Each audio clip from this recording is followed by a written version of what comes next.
The earth holds its breath here. In the vast, empty spaces of Balochistan, the land tells a story older than memory. The wind is the only storyteller. It carves the mountains into shapes of forgotten giants. It sweeps across plains of ochre and dust. There are no roads, only ancient tracks left by time itself. This is a world of silence, a silence so deep you can hear the slow turning of the planet. The sun burns bright, casting long, dark shadows that move like the hands of a clock. It is a place of profound solitude, where one feels both impossibly small and deeply connected to the beginning of things. Here, life moves at a different pace. A wild ibex, a creature of stone and sinew, stands perfectly still on a high ridge. Its horns curve back like twin scythes against the pale blue sky. It watches, unblinking, as an eagle circles far above. The bird's call is a thin, lonely cry that echoes across the valleys. Every movement is deliberate, a careful dance of survival. The ibex takes a slow step, then another, its hooves finding purchase on the treacherous rock. It is a master of this domain, a living testament to the resilience of nature in one of its most demanding creations. Far below, in the shadow of the mountains, a small stream trickles. Its water is impossibly clear, a lifeline in the arid expanse. You can almost see the individual grains of sand tumbling along its bed. The sound is a gentle murmur, a quiet song of persistence. This water has traveled from distant, snow-capped peaks, a journey of many miles. It nourishes the few hardy plants that cling to its banks. These small patches of green are like emeralds scattered on a canvas of brown and grey. They are islands of life in a sea of stone, each one a small miracle. As daylight begins to fade, the landscape transforms. The harsh sun softens, and the colours deepen. The sky bleeds into shades of orange, purple, and fiery red. The mountains, once sharp and defined, become soft silhouettes against the dying light. The silence returns, deeper than before. The stars begin to appear, one by one, then in a sudden, breathtaking flood. They are not the faint specks seen from cities, but brilliant diamonds scattered on black velvet. This is the sky as our ancestors saw it, a map of eternity, vast and humbling. It is a reminder that some places on Earth remain untouched, sacred, and true. If you want to discover more hidden wonders and untold stories, make sure to subscribe to our channel. Join us on this journey. There's so much more to explore. The silence of the wild is a distant memory here. We move from the open plains to the compressed heart of a city. This is Karachi, but not the one of postcards and guidebooks. This is a place hidden in the city's own shadow. We are in a Kachi-Abadi, a slum built from necessity and hope. The air is thick. It carries the smells of cooking fires, damp earth, and countless lives lived in close quarters. The sounds are a constant hum, a symphony of voices, the clang of metal, the cry of a vendor, and the distant roar of traffic, all blending into one overwhelming song. The structures here are a testament to human ingenuity. They are fashioned from whatever can be found. Corrugated tin sheets, weathered wooden planks, and brightly colored plastic tarps form a patchwork of homes. They lean on each other for support, creating a maze of narrow alleyways. Sunlight struggles to reach the ground, filtering through in thin, dusty beams. A child's laughter echoes down a lane, a bright, sudden sound. People move with a practiced grace, navigating the tight spaces with an unconscious ease. This is not chaos. It is a complex, living organism, breathing and pulsing with its own unique rhythm. In this dense world, life unfolds in public. A woman sits on a low stool, patiently sorting lentils. Her hands move with a steady, hypnotic rhythm. Nearby, a group of men gather around a small television, their faces illuminated by its flickering light. They are watching a cricket match, their shared passion a temporary escape from the hardships of their daily lives. A goat, tied to a post, bleats softly. It is a strange and beautiful contrast, this mix of the rural and the urban. It shows how people carry their histories with them, even into the heart of a sprawling metropolis, adapting but never forgetting. But beneath the surface of this vibrant life, there is a hidden struggle. The air is heavy with pollution, a constant haze that irritates the lungs. Clean water is a precious commodity, often carried long distances in plastic containers. Yet there is an undeniable strength here. It is in the eyes of the people, a look of resilience and dignity. They have built a community from the ground up, a network of support and shared experience. They are the unseen foundation of the city, their stories written not in stone, but in the enduring spirit of survival against all odds. We travel north to the great Indus River. For millennia, this mighty waterway has been the lifeblood of the land. Its waters have nurtured civilizations and fed millions. Here, where it flows wide and slow, its surface reflects the sky like a perfect mirror. A fishing boat drifts silently, its sail a simple white cloth against the blue. The fisherman, a man with skin weathered by sun and wind, casts his net in a wide, graceful arc. It hangs in the air for a moment, a perfect circle, before settling gently on the water. This is a timeless scene, an ancient ritual passed down through countless generations. But the river holds secrets. As we follow its course downstream, the scene begins to change. The water, once clear, becomes cloudy and discolored. The banks are no longer pristine. They are littered with the debris of modern life. Plastic bags, bottles, and industrial waste form a multicolored scar along the river's edge. The smell is sharp and chemical. This is the hidden cost of progress, the sorrow that flows alongside the life-giving water. The river, which has given so much, is now being asked to carry a burden it cannot sustain. It is a slow, silent poisoning. Even here, life adapts in surprising ways. A flock of egrets, their white feathers stark against the murky background, wade in the shallows. They hunt for small fish that have somehow survived in these polluted waters. Their movements are slow and deliberate, a picture of elegance in a degraded world. It is a powerful reminder of nature's tenacity. Life finds a way, even in the most compromised environments. But for how long? This fragile balance is a warning, a quiet plea from the river itself.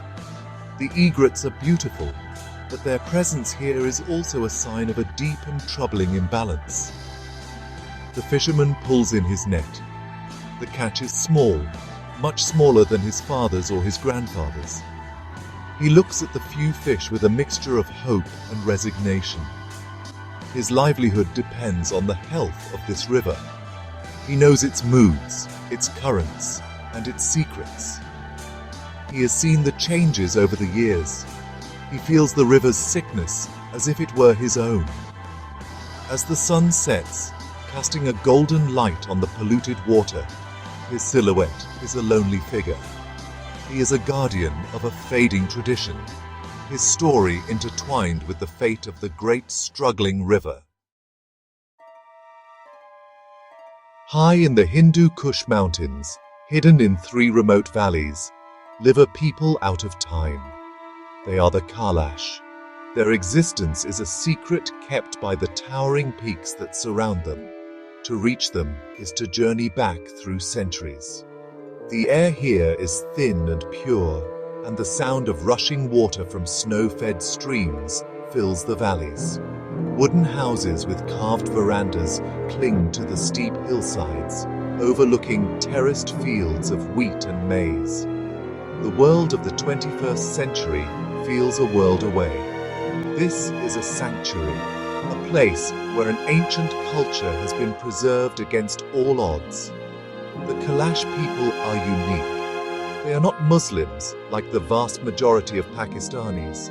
Instead, they practice an ancient polytheistic religion with beliefs and rituals that have been passed down orally for thousands of years. Their festivals are explosions of color and music. Women wear elaborate black robes adorned with cowrie shells and intricate embroidery. Their headdresses, called shushut, are vibrant creations of beads, shells, and metal ornaments. They dance in circles, their voices rising in chants that echo off the mountains. It is a hypnotic, sacred performance, a celebration of life, nature, and their gods. Their customs are deeply connected to the natural world. Every tree, every stream, every mountain is imbued with spiritual significance. They have special places for birth and for death, keeping them separate from the main village to maintain purity. One of the most mysterious customs involves their treatment of the deceased. Instead of burying their dead, they have traditionally left them in wooden coffins above the ground in designated cemeteries.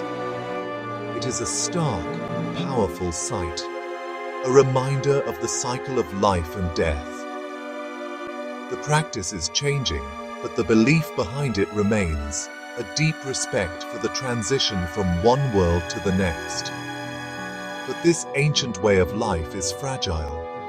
The valleys are no longer as isolated as they once were. The modern world is slowly seeping in, bringing with it new ideas, new technologies, and new pressures. The younger generation faces a difficult choice: to follow the path of their ancestors, or to embrace the opportunities of the outside world. The elders worry that their language, their religion, and their unique identity may one day be lost. The whispers of Kalash are the whispers of a culture fighting to survive, a beautiful and mysterious flame flickering in the winds of change. Deep beneath the plains of Punjab lies a hidden world. It is not a world of green, but of pink, red, and white. This is the Kura salt mine, one of the oldest and largest in the world. Its discovery is credited to the horses of Alexander the Great's army, who were found licking the stones. For centuries, men have descended into the earth here to carve out the precious mineral. The entrance is a dark mouth in the side of a hill, leading into a labyrinth of tunnels and caverns that stretch for miles. The air inside is cool and still, and it tastes of salt. The miners work in a strange and beautiful landscape of their own making. The walls of the tunnels glitter as if studded with millions of tiny jewels. Light from a single bulb reveals swirling patterns of color in the rock salt, bands of deep red and pure white. It is a subterranean cathedral. The miners' tools are simple: a drill, a pickaxe, and a lifetime of knowledge. They work with a quiet focus, their movements economical and precise. The sound of the pickaxe echoes through the chambers, a steady rhythmic beat. It is the heartbeat of the mine. Within this vast underground network, the miners have created their own landmarks. There is a mosque built entirely of salt bricks. When it is lit from within, it glows with a soft, ethereal light. There are brine pools, their water so saturated with salt that you cannot sink. Their surfaces are like dark, still mirrors, reflecting the crystalline ceilings above. These creations are a tribute to the spirit of the people who spend their lives in this dark, silent world. They have not just extracted from the earth, They have added their own artistry and faith to it. But this work takes a toll. The miners breathe in the salt dust day after day. Their bodies ache from the hard labor. Yet, they carry on a tradition that has supported their families for generations. They are proud of their work, of the unique world they inhabit. They are a hidden community, their lives as layered and complex as the salt deposits they excavate. They are the keepers of an underground kingdom, their stories carved into the very walls of the mine, a silent, enduring legacy written in salt. From the silent, sun-scorched mountains to the city's crowded heart, Pakistan is a land of profound contrasts. It is a place where breathtaking beauty exists alongside immense hardship. It is a tapestry woven with threads of ancient tradition and modern struggle. What we have seen is just a glimpse into the corners that remain hidden from the casual eye. These are the places and people that do not appear in glossy travel brochures. They are the real, beating heart of the nation, a complex and often contradictory reality that defies simple explanation. The secrets of Pakistan are not guarded by walls or fences. They are hidden by our own limited perspectives. We are drawn to the magnificent peaks and the grand monuments, and we often fail to see the stories unfolding in the shadows. The slum dweller, the fisherman on a polluted river, the salt miner deep underground, their lives are as much a part of Pakistan as the famous landmarks. Their resilience, their dignity, and their ability to find beauty and meaning in difficult circumstances are a powerful, unspoken truth of this land. Why do these traditions and places remain out of sight? Perhaps it is because they reveal a truth that is uncomfortable. They show us the cost of our modern world, the inequalities we often choose to ignore. The Kalash fight to preserve their identity against a homogenizing world. The river groans under the weight of our waste. These are not easy stories, but they are essential. They remind us that culture is not a museum piece. It is a living, breathing entity that struggles and adapts. They teach us that nature is not just a beautiful backdrop. It is a fragile system we are part of. To truly understand a place like Pakistan, we must be willing to look deeper. We must listen for the whispers in the mountains and the hum of life in the crowded alleys. We must see the beauty in the struggle and the sacred dignity in the everyday. These hidden realities are not there to be judged or pitied. They are there to be witnessed, to be respected, and to be understood. They are the threads that complete the tapestry, making the picture whole. And in their quiet, enduring presence, they invite us not just to see, but to connect.